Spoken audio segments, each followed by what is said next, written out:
Bonjour, bienvenue dans ce deuxième épisode de la Squad DevOps. Premier épisode consacré à l'actu du moment dans le monde de DevOps. Alors ce mois-ci, je suis Cédric Moulard, je suis CTO de Scient et j'espère qu'on va passer un bon moment ensemble. L'actu pour moi du mois que j'ai envie de présenter, c'est une actu essentiellement autour de Kubernetes avec en premier lieu la sortie de la version 1.24 de Kubernetes en avril. Une version qui est planifiée depuis un certain temps. Pourquoi ça m'intéresse? Tout simplement parce que cette version scelle définitivement le sort de Docker comme container runtime au sein de Kubernetes. Donc je fais un petit peu d'historique. Au début de Kubernetes, Docker était le container runtime par défaut et c'était le seul d'ailleurs. Et puis les années passant, Kubernetes a essayé de normaliser un petit peu certaines choses dans son infrastructure, que ce soit du réseau, du stockage ou du container runtime, et on définit une interface qui s'appelle le Container Runtime Interface, et il se trouve que Docker n'est pas complètement compatible avec cette interface-là.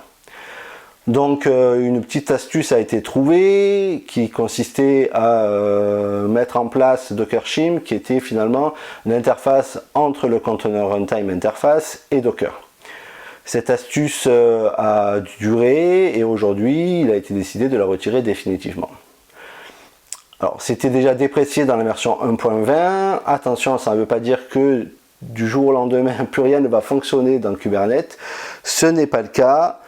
Ça va continuer à fonctionner, mais il se peut que certains de vos services ou certains des middleware que vous utilisez aient quelques problèmes. Si vous avez dans vos services, vous appelez directement Docker avec un Docker exec, un Docker PS ou ce genre de commandes, il y a des grandes chances que ça ne fonctionne plus. Donc je vous conseille fortement de faire des tests dans un environnement de test pour valider que la montée de version se passe correctement. Pour les containers runtime, vous en avez d'autres à disposition, Containerd étant le plus courant, mais il y en a d'autres qui sont mis à disposition. Vous pouvez aller dans la doc de Kubernetes, ils sont présentés. Si vous utilisez un cloud provider, normalement la montée de version et le container runtime qui est utilisé est compatible avec la 1.24, donc ça ne devrait pas poser de problème. Si vous êtes sur du on-prem, faites attention sur ces montées de version là. Il est possible que vous rencontriez quelques effets de bord. Voilà pour cette actualité là, c'est donc la sortie de Kubernetes en version 1.24 en avril et la suppression de Docker comme container runtime. Une deuxième actualité qui m'a un peu surpris, qui est sortie le 16 mars de cette année 2022, c'est le premier pas de Clever Cloud vers l'écosystème Kubernetes. Je m'explique. Jusqu'à présent, Clever Cloud, que vous connaissez peut-être, et j'espère que vous connaissez parce qu'ils font du super boulot, qui est un hébergeur français, a toujours émis quelques réserves et quelques réticences sur l'écosystème Kubernetes. Et il se trouve que ce mois-ci, ils ont mis à disposition un opérateur Kubernetes pour pouvoir utiliser leurs add-ons à partir d'un cluster Kubernetes. Donc les add-ons Clever Cloud, c'est des middleware comme Postgre, MySQL, Redis ou Pulsar par exemple. Donc l'idée est de pouvoir provisionner ces ressources dans Clever Cloud à partir d'un cluster et de pouvoir facilement se connecter à ces ressources-là en utilisant l'opérateur Clever Cloud. Donc que fait cet opérateur? C'est simple, il utilise une CRD qui a été définie par Clever Cloud qui va venir provisionner ce qu'il faut sur l'infrastructure Clever Cloud et qui va créer un secret dans le cluster dans lequel il va y avoir tous les credentials pour pouvoir se connecter.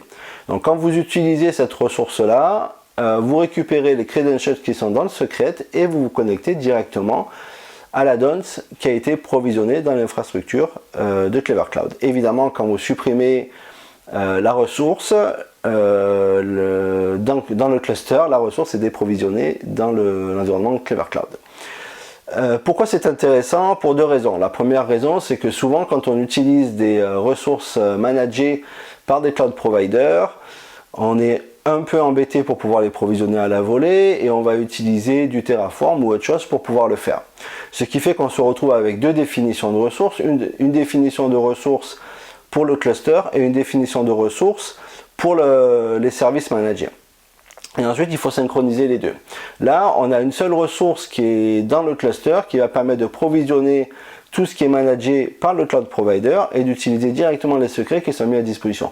Je trouve ça assez intelligent, je trouve ça pas mal et surtout là, je me dis que c'est le premier pas pour l'adoption de Kubernetes par Clever Cloud et c'est peut-être qu'une bonne chose parce que je pense qu'ils sont capables de faire des choses hyper intéressantes et de faire vraiment du bon boulot autour de ça. Donc à surveiller, moi en tout cas je vais surveiller ça avec attention parce que ça m'intéresse vraiment. Et dernière actu du mois, c'est Devoxx qui arrive le 20 avril avec sa 10e édition. Alors, évidemment il y a eu en 2020 des petits problèmes de pandémie mondiale qui font que l'édition a dû être annulée. L'édition 2021 a été décalée deux fois avant d'avoir lieu avec une jauge restreinte. C'était l'édition 9,5 et maintenant on arrive sur la 10e édition qui j'espère sera assez folle. Sur cette 10e édition, il y a des trucs qui sont pas mal intéressants et on se rend compte qu'il commence à y avoir pas mal de DevOps dans cette conf là qui est, je rappelle, une conf généraliste tech, la plus grosse de France et qui traite à peu près tous les sujets, du dev à la méthodo, à l'infra, en passant par tous les sujets possibles et imaginables autour de la tech. Donc cette année, il y a eu pas mal de sujets qui ont été soumis relatifs à Kubernetes. Donc vous allez trouver beaucoup de talks relatifs à la sécurité, que ce soit la sécurité des clusters ou la sécurité en général. Je pense à OAuth 2.1 qui est présenté. Je crois qu'il y a 2 ou 3 talks qui concernent les tokens JWT. Donc ça c'est pas mal. Si vous avez besoin de monter en compétence là-dessus, allez-y, ça peut être hyper intéressant. Moi, les talks ou les universités ou les hands-on labs que j'ai notés, j'en ai noté une université Ansible moi je pense que j'irai. Je connais pas bien Ansible, ça peut être intéressant de passer 3 heures sur ce genre de talk et de monter vraiment en compétence dessus. Il y a un autre hands-on lab sur l'installation d'un Vault et de Consul. Donc pour ceux qui n'ont jamais fait ça et qui ne savent pas ce que c'est un Vault, qui ne savent pas ce que c'est Consul, allez-y, ça peut être hyper intéressant aussi. Ensuite, il y a 2 talks moi qui m'intéressent particulièrement. Il y a un premier talk qui est donné par Quentin Adam, qui est le fondateur et le CEO de Clever Cloud. Donc il s'y connaît assez bien en infrastructure, et Pierre Bessac qui est le cofondateur de Gandhi, donc je pense que vous connaissez Gandhi, qui s'y connaît assez bien aussi en infrastructure et qui vont donner un talk sur les enjeux de l'économie de ressources dans le numérique aujourd'hui. Pourquoi ça m'intéresse? Ça m'intéresse parce que c'est des sujets qui sont vraiment d'actualité. Ça m'intéresse aussi parce que c'est très difficile d'avoir des informations fiables sur ces sujets-là. Il y a beaucoup d'intox, un petit peu partout, notamment sur le lien entre la consommation d'énergie et le volume de données par exemple. Donc j'imagine qu'ils vont remettre un petit peu tout ça à plat. J'imagine aussi qu'il va y avoir pas mal de debunks sur pas mal de sujets. Donc ça vous pouvez y aller. Et il y a un deuxième sujet qui m'intéresse aussi, qui est l'envers du décor du cloud, qui est donné par Cécile Morange, qui est passionnée par l'infrastructure, que moi je suis sur Twitter et qui est hyper intéressante et qui aime énormément partager sa passion. Donc moi ce qui m'intéresse, c'est d'aller voir un petit peu finalement ce qui se passe dans un data center, parce que on a pris l'habitude d'avoir une couche d'abstraction qui s'appelle le cloud provider, d'avoir des VM qui sont provisionnés facilement, d'avoir des clusters qui sont provisionnés facilement, d'avoir du réseau ainsi de suite qui sont provisionnés facilement, mais derrière évidemment quand c'est facile à l'utilisation, c'est pas très facile à la construction, et donc elle va présenter un petit peu l'envers du décor de tout ça et voir vraiment la vie dans un data center et comment ça fonctionne.